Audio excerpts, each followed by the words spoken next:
अस्सलाम वालेकुम नाजरीन, मैं हूं डॉक्टर शौकत चौधरी। जैसे जैसे कोरोना वायरस के केसेस बढ़ रहे हैं, आए रोज़ एक नया तरीका इलाज दरियाफ्त किया जा रहा है। टोसेलीमैब या आप उसका जो ब्रांड नेम है एक्टेमरा, जो कि इस टाइम कोरोना वायरस के पेशेंट के लिए तजवीज़ किया जा रहा है, उनको बड़ी एक्सेसिव अमाउंट में दिया जा रहा है। सबसे पहले हमें यह समझने की ज़रूरत है कि ये इंजेक्शन है क्या।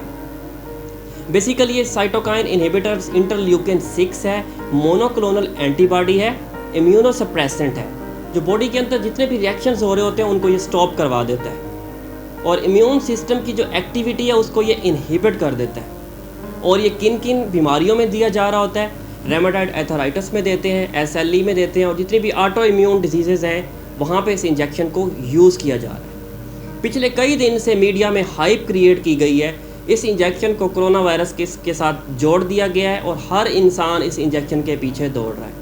सबसे पहले हमें ये बात समझने की ज़रूरत है कि कोरोना वायरस के पेशेंट इससे रिकवर हो रहे हैं। सेकंड, अगर हो रहे हैं तो फिर ये मार्केट में अवेलेबल क्यों नहीं है। तीसरी बात, अगर ये नहीं है तो मीडिया में इसकी हाइप क्यों क्रिएट की गई है। ये तमाम चीज़ें हमें समझने की ज़रूरत है।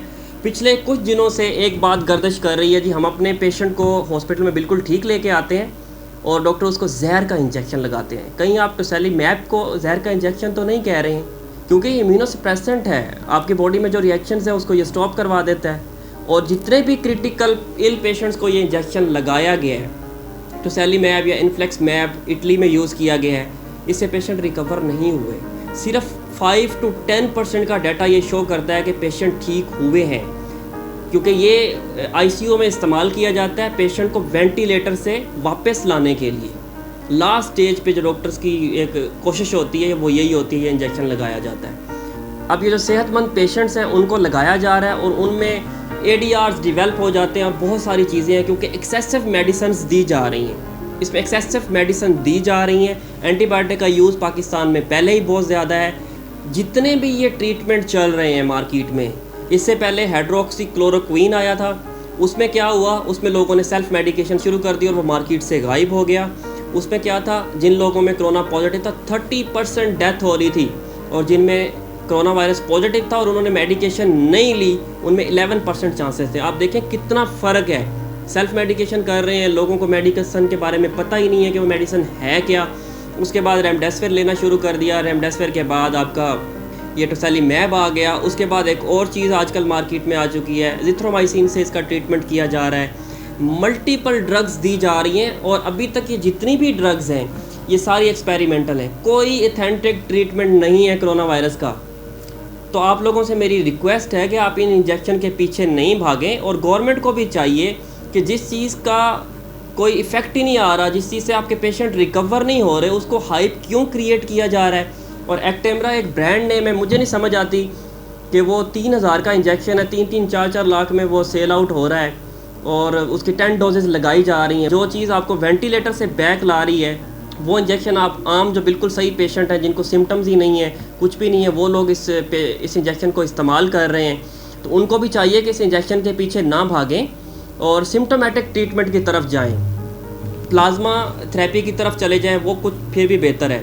इसके अलावा आईजीजी है और ये मोनोक्लोनल एंटीबॉडी है, इसके ऊपर भी एक्सपेरिमेंट चल रहे हैं। आगे जाके पता चलेगा कि कौन सी दवाई से कोरोना वायरस के पेशेंट रिकवर हो रहे हैं।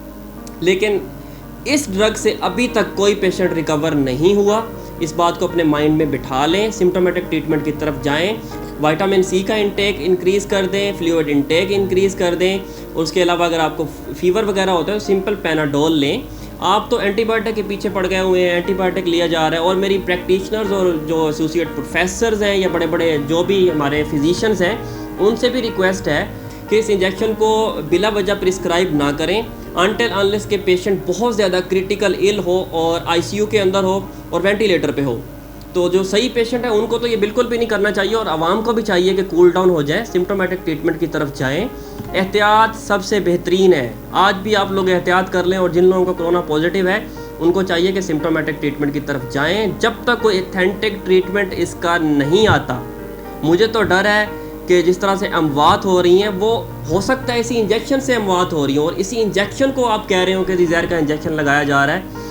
आप लोगों को खुद से सोचना है कि आप क्या कर रहे हैं। आप खुद से एक्टेमरा ख़रीद के लगा रहे हैं, विदाउट प्रिस्क्रिप्शन आपको 3-4 अच्छे प्रोफेसर से डिस्कशन करनी चाहिए, उसके बाद इसकी तरफ जाना चाहिए।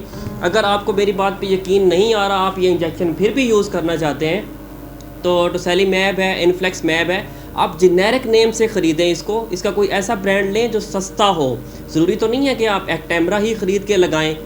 तो मैं उम्मीद करता हूँ आप लोग मेरी इस वीडियो को पसंद करेंगे और इसको समझने की कोशिश करेंगे कि ये इसका ऑथेंटिक ट्रीटमेंट नहीं है।